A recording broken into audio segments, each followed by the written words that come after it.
Il y a une vérité que peu osent accepter. Tu ne peux pas gagner une bataille contre un narcissique en te battant sur son terrain. Tu ne peux pas discuter avec lui. Tu ne peux pas lui faire comprendre quoi que ce soit. Pourquoi? Parce que son jeu ne concerne ni la logique ni la justice. Il s'agit de contrôle. Mais ce que tu peux faire, ce qui le détruit vraiment, c'est quelque chose de beaucoup plus simple et dévastateur. Arrêtez de jouer. Les narcissiques vivent du pouvoir qu'ils ont sur toi, du chaos qu'ils peuvent semer dans ton esprit, de l'énergie qu'ils drainent chaque fois qu'ils te font réagir. Mais lorsque tu cesses de répondre, lorsque tu commences à agir indépendamment, lorsque tu deviens émotionnellement inaccessible, c'est alors que tout leur monde s'effondre. Et le meilleur de tout, c'est que souvent, tu ne te rends même pas compte que tu l'as déjà vaincu. Aujourd'hui, nous allons parler de ces signes, de ces moments où, sans t'en rendre compte, tu as arraché le contrôle à ce narcissique qui pensait pouvoir te manipuler pour toujours. Et nous le ferons avec des principes stoïciens, avec des stratégies qui non seulement te libèrent du narcissique, mais qui te renforcent également pour que tu ne retombes jamais dans le même jeu. Parce qu'au final, la vraie victoire n'est pas de le voir vaincu, c'est de te voir toi-même plus fort que jamais. 1. Il était le maître de l'histoire. Jusqu'à ce que tu réécrives la fin. Les narcissiques ne sont pas des personnes manipulées en solo. Ils manipulent la réalité. Ils ne voient pas le monde tel qu'il est, mais comme il doit être pour maintenir leur pouvoir. Tout est un récit soigneusement conçu où ils sont les protagonistes indiscutables et les autres ne sont que des personnages secondaires qui gravitent autour d'eux. Ils ne cherchent pas des relations, ils cherchent un public. Ils n'établissent pas de liens, ils établissent des dominations. Ils n'aiment pas, ils contrôlent. Si tu as déjà été sous le contrôle d'un narcissique, tu sais exactement ce que c'est que de vivre dans une histoire que tu n'as pas écrite.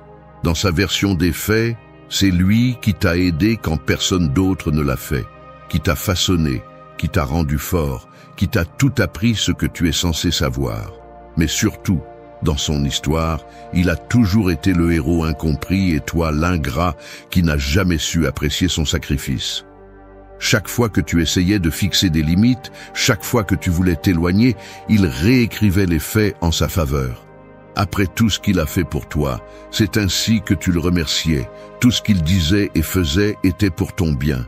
Si les choses allaient mal, ce n'était pas à cause de lui, c'était à cause de toi, de ton manque de compréhension, de ta faiblesse, de ton égoïsme. Ainsi, sans t'en rendre compte, tu finissais par être pris dans sa narration, doutant de tes propres décisions, te sentant coupable de quelque chose qui n'était même pas à toi. Mais quelque chose a changé. Ce n'était pas soudain, c'était un processus lent, presque imperceptible au début. Un jour, tu as cessé d'accepter ses paroles comme des vérités absolues. Tu as commencé à voir les schémas, à remarquer comment il tordait toujours la réalité en sa faveur. Et le plus important, tu as commencé à penser clairement. Le pouvoir du narcissique ne réside pas dans ce qu'il dit ou fait, mais dans ce qu'il réussit à te faire croire. Et quand tu arrêtes de croire en son histoire, quand tu regardes les choses objectivement, sans le filtre de sa manipulation, l'illusion se brise. Et c'est là que se produit la véritable défaite du narcissique. Il n'y a pas eu de cris, pas de dispute, pas de grande confrontation finale. Il n'y a eu que du silence. Indifférence, une perte absolue de pouvoir. Ces jeux ont cessé d'avoir un effet. Ces attaques émotionnelles se sont heurtées à un mur inébranlable. Ces tentatives de manipulation sont devenues risibles, parce que ce qui te tourmentait avant te semble maintenant pathétique. L'indifférence est le poignard le plus aiguisé que l'on peut planter dans un narcissique. Sans tes réactions, sans ton énergie, sans ton attention, son domaine s'évapore. Parce que toute son identité tourne autour d'une seule chose, le contrôle. Quand il le perd, il ne lui reste rien. Et ce vide est son pire châtiment. Mais voici le meilleur. Tu ne l'as même pas fait dans l'intention de le battre. Parce que la vraie victoire n'est pas de le voir tomber, mais de te voir toi-même plus fort, plus libre. Tu as cessé d'agir selon son scénario. Tu as cessé de te soucier de ce qu'il penserait, de la façon dont il réagirait. Tu as cessé de te justifier. Tu as commencé à prendre des décisions sans demander la permission, sans avoir peur. Et puis, soudainement, l'histoire qu'il contrôlait n'avait plus de sens. Parce que tu n'étais pas le personnage qu'il croyait avoir construit. Tu n'étais pas la victime sans défense qu'il pouvait manipuler. Tu n'étais pas son reflet, son extension, sa marionnette. Tu avais déjà tourné cette page, mais lui est toujours là, coincé dans sa propre histoire, accroché à un pouvoir qu'il n'a plus, essayant de comprendre à quel moment il a perdu le contrôle. La réponse est simple, au moment où tu as cessé de le lui donner. 2. Tu pensais être son reflet jusqu'à ce que tu montres ta véritable lumière. Le narcissique ne cherche pas un partenaire, un ami ou un allié. Il cherche un miroir. Il ne veut pas quelqu'un avec des pensées propres, des désirs indépendants, une identité forte. Il veut une extension de lui-même, un reflet qui lui renvoie l'image parfaite qu'il s'est lui-même inventée. Il ne s'intéresse pas à qui tu es vraiment, il se soucie seulement que tu remplisses le rôle qu'il t'a attribué. Dès le début, tout a été conçu pour que tu te moules à son image. S'il te complimentait, c'était parce que tu respectais son récit. S'il te punissait avec indifférence, c'était parce que tu avais osé sortir du scénario. Peu importe combien tu t'efforçais, le script changeait toujours selon sa convenance. Avec le temps, sans même t'en rendre compte, tu as commencé à te rétrécir. Tu as cessé d'exprimer des opinions fortes, de prendre des décisions sans peur, d'agir par instinct. Tu es devenu quelqu'un qui pesait chaque mot, chaque action, chaque émotion, pour ne pas déranger le narcissique. Et c'est là qu'il a perdu. Parce que personne ne peut vivre ainsi pour toujours. La nature humaine est faite pour s'élargir, pour grandir, pour évoluer. Et tôt ou tard, la lumière que tu avais cachée en toi a commencé à briller de nouveau. Ce n'était pas quelque chose de planifié, ce n'était pas une grande déclaration d'indépendance. C'était quelque chose de subtil, au début presque imperceptible. Peut-être que c'est toi qui as commencé à faire de petites choses sans le consulter. Tu as pris une décision sans attendre son approbation. Tu es allé quelque part sans le prévenir. Tu as donné ton opinion sans la modérer. Tu as ri de quelque chose sans vérifier s'il le trouvait drôle. Des détails insignifiants pour n'importe qui d'autre, mais une catastrophe pour un narcissique. Parce qu'il ne supportait pas de te voir agir sans demander la permission. Le narcissique a commencé à le remarquer. Au début, il a essayé de l'ignorer, comme si c'était quelque chose de passager. Ensuite, quand il s'est rendu compte que c'était réel, il a essayé de te faire reculer. Les jeux émotionnels sont revenus, les manipulations déguisées en préoccupation, les commentaires subtils conçus pour semer le doute dans ton esprit. Mais c'était déjà trop tard. Ce qui avait changé en toi était irréversible. Tu n'étais plus sur la même longueur d'onde. Ce qui te blessait avant, maintenant tu t'en fichais. Ce qui te faisait douter avant, maintenant te semblait ridicule. L'image déformée de toi-même qu'il avait construite n'avait plus aucun poids. Le deuxième signe de sa défaite a été son désespoir. Il a tout essayé. Il a essayé de te manipuler avec des flatteries, puis avec des menaces, puis avec de la culpabilité. Parce que le narcissique, quand il sent qu'il perd le contrôle, change de masque dans une tentative désespérée de reprendre le dessus. Mais cette fois, aucun masque n'a fonctionné. Parce que tu n'étais plus dans son jeu. Et voici la vérité qu'il n'admettra jamais. Tu n'as jamais été son reflet. Tu n'as jamais été une extension de son ego. Tu as toujours été toi-même, seulement il s'est chargé de t'aveugler, de te faire douter, de te faire oublier ta propre valeur. Mais maintenant tu te souviens, maintenant tu marches avec assurance, maintenant tu parles avec confiance, maintenant tes décisions ne sont plus filtrées par son approbation. Tu ne t'excuses plus pour exister, tu ne te plies plus à son contrôle, et il le sait. Il n'y a rien de plus dévastateur pour un narcissique que de voir quelqu'un qu'il croyait être à lui, quelqu'un qu'il a modelé à sa convenance, quelqu'un qu'il croyait avoir soumis, soudainement devenir une force impossible à contrôler. Tu n'as pas eu à te battre, tu n'as pas eu à crier, tu n'as pas eu à lui prouver quoi que ce soit. Tu as juste laissé ta lumière briller, et cela a suffi pour le rendre aveugle. 3. Tu vivais dans son ombre, maintenant tu brilles trop pour lui. Certains liens ne sont pas construits avec amour ni respect, mais avec un déséquilibre de pouvoir. L'un grandit et l'autre rétrécit. L'un brille et l'autre se nourrit de cette lumière. Quelqu'un t'a convaincu petit à petit que tu devais occuper moins d'espace, que tu devais demander la permission d'exister, que c'était plus sûr d'être petit, silencieux, invisible. Ce n'était pas quelque chose d'immédiat. C'était un processus lent, presque imperceptible. Au début, tu étais libre. Tu avais tes propres pensées, ambitions, des idées qui te faisaient te sentir vivant. Mais avec le temps, chacune de ces choses a été mise en doute, minimisée ou ridiculisée. Les commentaires subtils déguisés en conseils, l'indifférence face à tes réussites, le sentiment que, si tu te démarquais trop, quelque chose de mauvais arriverait. C'est ainsi que les ombres deviennent une cage. Pas une que tu peux voir ou toucher, mais une qui habite dans l'esprit. Tu as arrêté de chercher la reconnaissance parce que, d'une certaine manière, tu as appris que c'était dangereux. Tu as appris à mesurer tes mots, à contrôler ton enthousiasme, à te faire petit dans ton propre monde. Et le pire, c'est que tu ne t'en es même pas rendu compte. Mais personne ne peut vivre éteint pour toujours.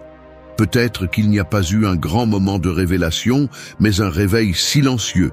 Un jour, tu as fait quelque chose sans trop y penser, sans te demander si c'était bien ou mal.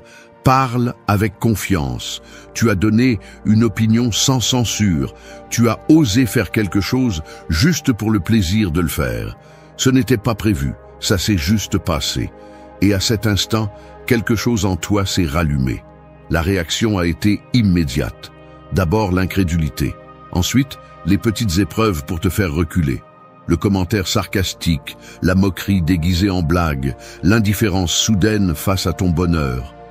Mais ce qui t'aurait fait douter avant te semblait maintenant sans importance. Tu ne t'es pas donné la peine de te justifier ni de chercher l'approbation. Pour la première fois, il n'y avait pas de peur. Et c'est là que tout a changé. Parce qu'une fois que la lumière commence à grandir, l'ombre s'affaiblit. Peu importe combien ils essaient, ils ne peuvent pas te renfermer à nouveau dans un espace que tu as déjà dépassé. Le premier signe que quelque chose s'est brisé a été son inconfort. Tu ne réagissais plus comme avant, tu n'étais plus prévisible. Il essayait de te faire douter, mais ses mots ont perdu leur effet. Ce qui semblait sage avant sonnait maintenant comme une tentative désespérée de reprendre le contrôle. Les ombres n'existent que lorsqu'il y a quelque chose pour les projeter. Mais maintenant, c'était toi qui éclairais la scène, et à chaque pas que tu faisais hors de son influence, l'obscurité perdait de sa force. Il n'y avait pas besoin de vengeance ni de confrontation. Tu n'as pas crié, tu n'as pas combattu, tu n'as pas cherché d'explication. Continue simplement d'avancer. Tu as pris l'espace qui a toujours été le tien. Tu as rempli le vide que tu avais laissé dans ta propre vie. Et l'ironie, c'est que tu ne l'as pas fait pour prouver quoi que ce soit. Tu ne voulais pas le détruire ni lui faire voir son erreur. Ne cherche pas l'approbation ni la validation. Choisis simplement de briller. Tu as choisi d'être la version la plus forte de toi-même. Et là, à ce moment-là, lorsqu'il a compris qu'il ne pouvait plus te faire retourner à l'ombre, c'est là que tu l'as perdu de vue. Parce que ça n'avait plus d'importance. Parce qu'au final, ça n'a jamais été à propos de lui. C'était à propos de toi, de récupérer ce qui a toujours été à toi. Tu brilles trop maintenant. Et dans ce nouveau monde, l'ombre qui t'a autrefois retenu n'a plus sa place. 4. Tu n'as plus besoin d'un masque, parce que tu as perdu l'intérêt de voir son visage. La tromperie ne fonctionne que lorsqu'il y a quelqu'un prêt à y croire. Le masque n'a de pouvoir que lorsqu'il y a des yeux pour le regarder et accepter son déguisement. Pendant longtemps, tu as mis toute ton énergie à essayer de comprendre ce qui se cachait derrière. Tu voulais le comprendre, le justifier, trouver une logique à ses actes. Tu lui as donné le bénéfice du doute encore et encore. Tu as cherché des raisons là où il n'y avait que manipulation. Tu pensais que si tu voyais au-delà, si tu essayais plus fort, tu pourrais changer quelque chose. Mais la seule chose qui a changé, c'est ta capacité à te tromper toi-même. Au début, il y avait des moments de clarté, des instants fugaces où le masque glissait, laissant voir le vide derrière lui.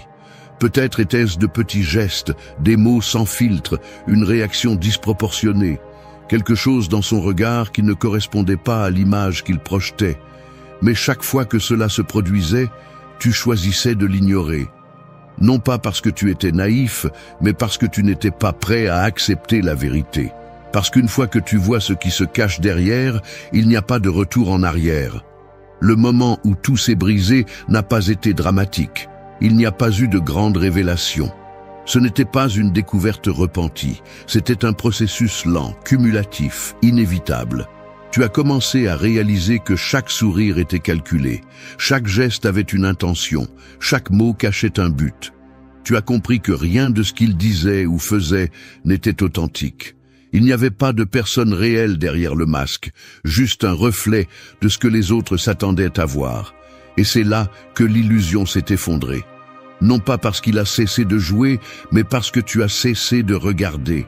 Avant, tu étais obsédé par la recherche de sens dans chacun de ses actes. Maintenant, tu ne t'y intéresses plus. Tu ne ressens pas le besoin de l'analyser, de le justifier, de chercher des explications. Ce qui te retenait avant te semble maintenant prévisible.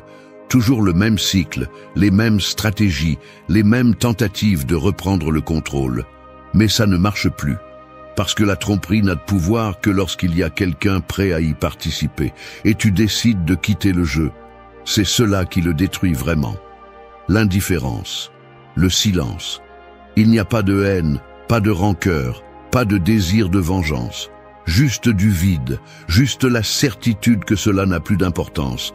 La grande peur de quelqu'un comme lui est révélée. Ce n'est pas que quelqu'un découvre sa vérité, c'est que tu cesses de prêter attention. C'est que son existence cesse de t'affecter. C'est que le jour arrive où son masque tombe et que tu ne prends même pas la peine de regarder. Et ce jour est arrivé. Il continue à jouer. Il continue à tester les mêmes tactiques. Il continue à reprendre le pouvoir. Mais il n'y a pas de réponse, pas de réaction, pas d'impact. Le spectacle est terminé et le public est parti. Tu n'as pas besoin de lui prouver quoi que ce soit. Tu n'as pas eu besoin de mots finaux ni de confrontations épiques.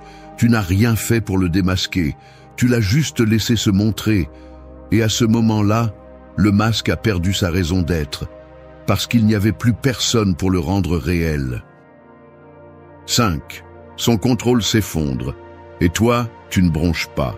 Le contrôle ne s'impose jamais d'un coup. Il s'installe en silence, pas à pas, avec des gestes si subtils qu'ils semblent inoffensifs. Une critique déguisée en conseil, un geste de désapprobation lorsque tu exprimais quelque chose qui ne lui convenait pas, une louange lorsque tu te comportais comme il le souhaitait. Sans t'en rendre compte, tu as commencé à ajuster ton comportement pour éviter les problèmes.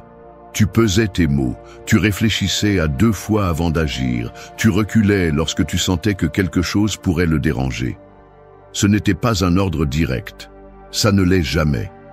C'est un conditionnement lent, une domestication déguisée en amour, amitié ou autorité. Il t'a fait croire que penser par toi-même pouvait avoir des conséquences, que prendre des décisions sans le consulter était risqué, que si tu voulais la paix, tu devais céder. Et ainsi, sans que tu t'en rendes compte, son influence est devenue une ombre qui enveloppait tout. Les personnes sous contrôle ne semblent pas toujours enchaînées. Il n'est pas nécessaire d'enfermer quelqu'un lorsqu'on le convainc qu'il n'y a rien en dehors de la cage. Et toi, à un moment donné, tu as cru que cette cage était normale. Tu as cru que ses exigences étaient raisonnables, que son mauvais caractère était de ta faute, que ses règles étaient pour ton bien. Tu as accepté le contrôle comme une partie de la dynamique, comme quelque chose qui ne pouvait pas être discuté. Mais tout système de domination a un point faible. Son pouvoir n'est pas réel, il dépend d'une seule chose, que tu y crois. Et un jour, sans préavis, sans même le planifier, tu as arrêté de le faire. Il n'y a pas eu de grand acte de rébellion, pas de déclaration d'indépendance. C'était quelque chose de beaucoup plus simple.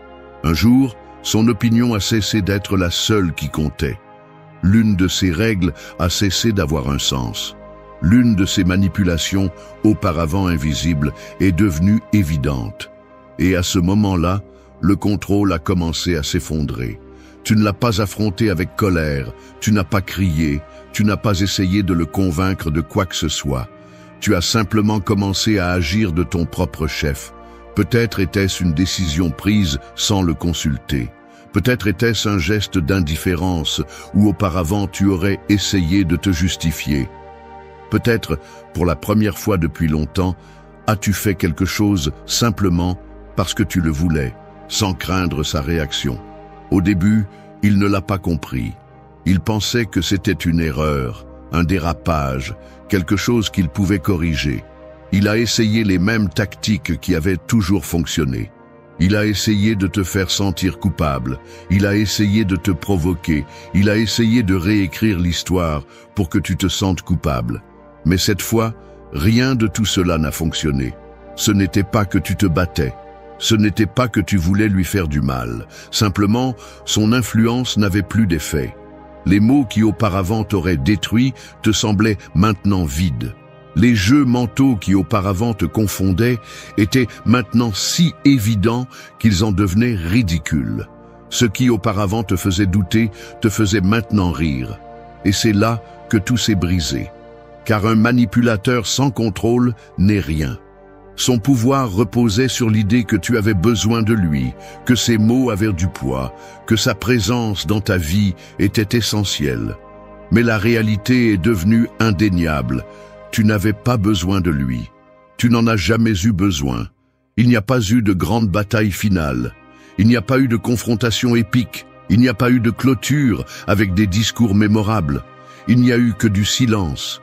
Il criait dans sa tête, cherchant n'importe quelle façon de récupérer son pouvoir. Mais toi, tu continues simplement d'avancer. C'était le coup le plus dévastateur.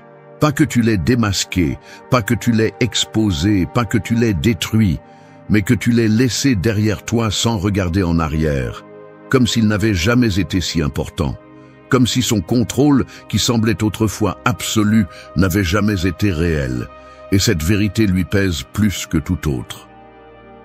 6. Ton silence le fait crier à l'intérieur. Le bruit est tout pour lui. Son pouvoir ne se mesure pas en force, il se mesure en réaction.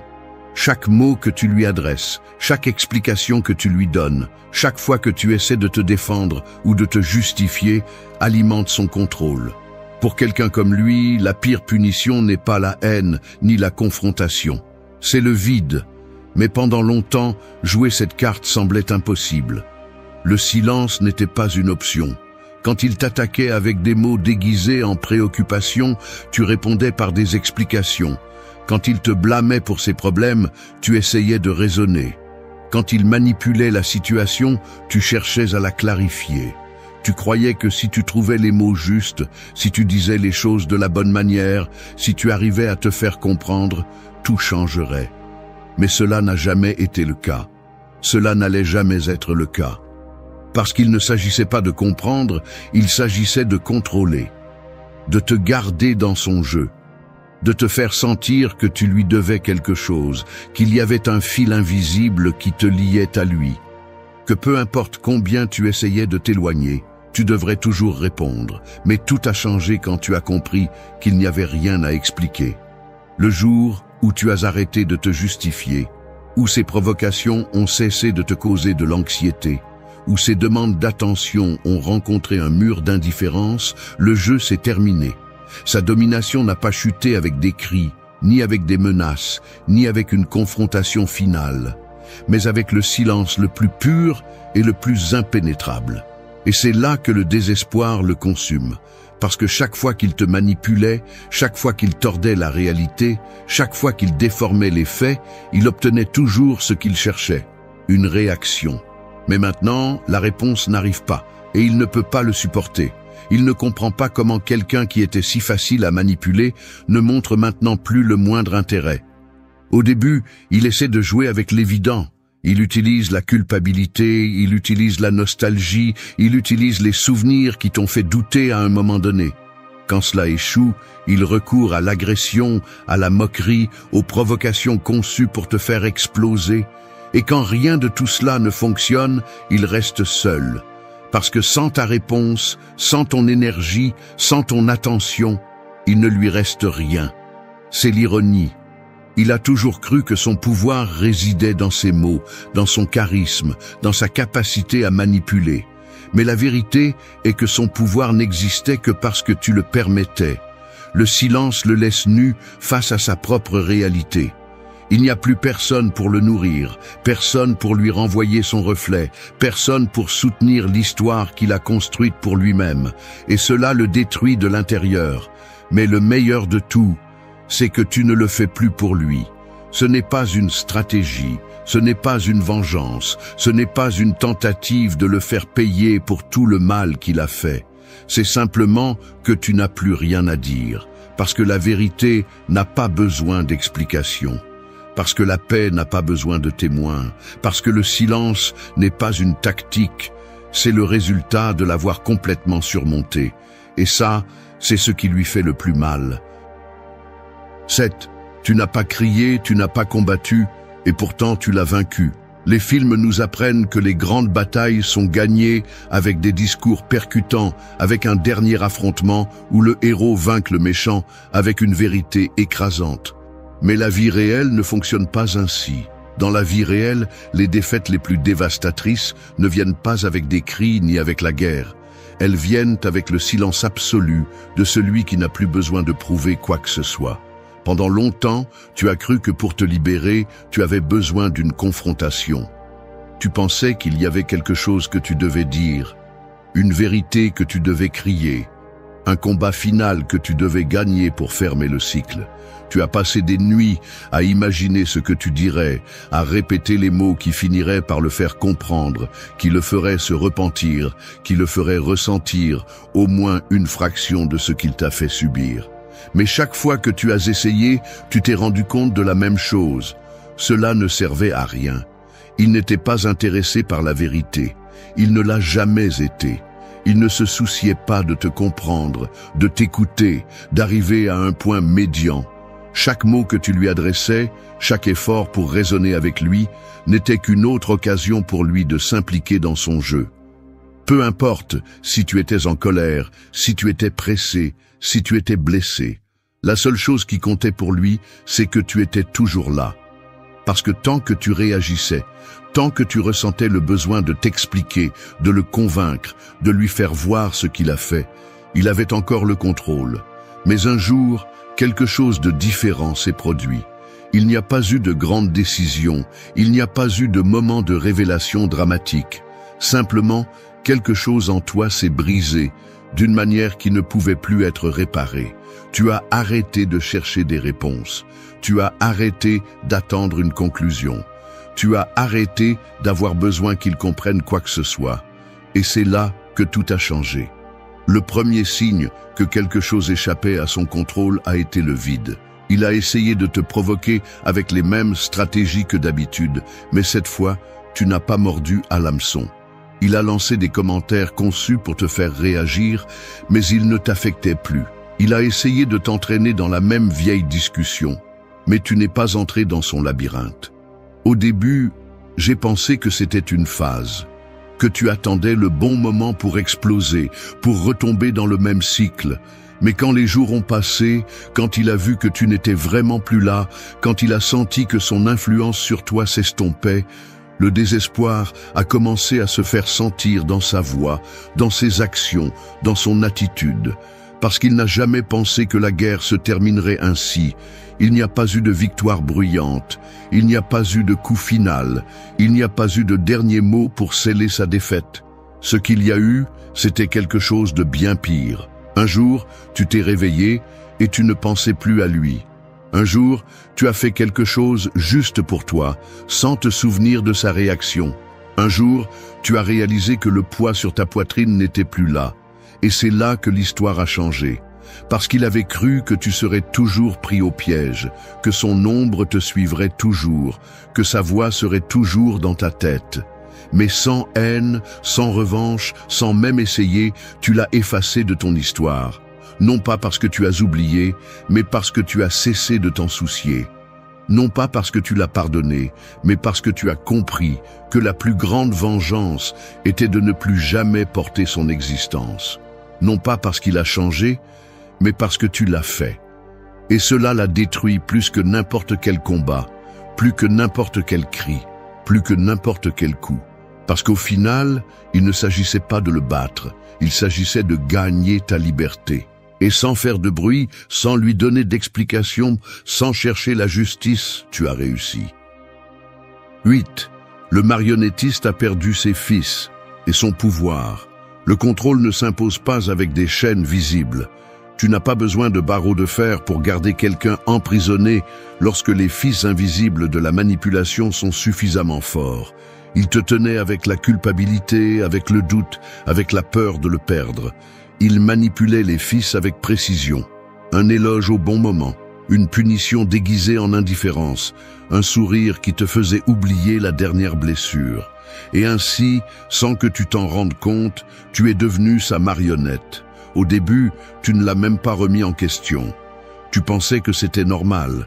Tu pensais que le problème venait de toi, que tu exagérais peut-être, que si tu étais simplement plus patient, plus compréhensif, plus fort, les choses seraient différentes. Tu as accepté les règles du jeu sans savoir qu'elles étaient conçues pour que tu ne gagnes jamais. Mais quelque chose a changé. Ce n'était pas une grande révélation, ce n'était pas un moment de colère. C'était plutôt une fatigue, une lassitude profonde de toujours vivre en fonction de quelqu'un d'autre. Tu as commencé à voir les schémas, à remarquer que chacune de ces actions avait un but, que chaque mot était calculé pour te garder emprisonné. Et quand tu l'as vu clairement, quelque chose en toi s'est brisé. Les marionnettes ne fonctionnent que tant qu'elles acceptent les fils qui les soutiennent. Le premier signe de sa défaite n'était pas le conflit, ce n'était pas une dispute explosive. C'était le silence, c'était le calme avec lequel tu as commencé à agir sans demander la permission. C'était la façon dont tu as pris une décision sans te demander ce que tu dirais. C'était le moment où tu as fait quelque chose pour toi-même, sans le poids de son ombre sur tes épaules. Au début, il ne l'a pas compris. Il pensait que c'était une phase, que tu pourrais t'éloigner un peu, mais que tôt ou tard tu reviendrais. Il a essayé de tirer sur les fils, d'essayer les mêmes tactiques qui avaient toujours fonctionné. Il t'a fait sentir coupable, il t'a fait douter, il a essayé de te rappeler le rôle que tu avais joué tout ce temps. Mais les fils n'étaient plus là. Il n'y a pas eu de résistance parce qu'il n'y en avait pas besoin. Tu n'as pas combattu parce qu'il n'y avait rien à défendre. Tu as simplement continué, avec une liberté si silencieuse, si naturelle, qu'il n'a même pas réalisé que son pouvoir s'était évaporé jusqu'à ce qu'il soit trop tard. Et puis est venu le vide. Parce que quelqu'un qui se définit par le contrôle ne sait pas qui il est sans lui. Son identité dépend de la manipulation des autres, de se sentir nécessaire, d'avoir quelqu'un qui réagit à ses provocations.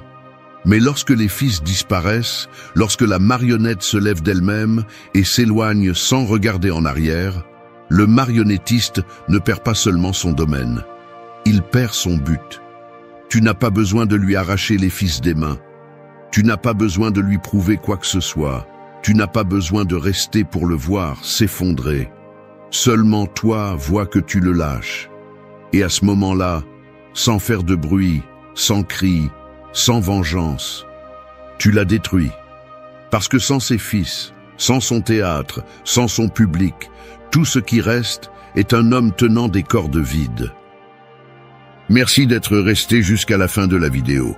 Si vous avez tout vu, commentez « Je suis stoïcien » comme notre signe secret, indiquant que vous êtes un véritable apprenant du stoïcisme. N'oubliez pas de vous abonner et de liker la vidéo si elle vous a plu. Rendez-vous dans la prochaine vidéo et rappelez-vous, continuez à cultiver votre esprit stoïque.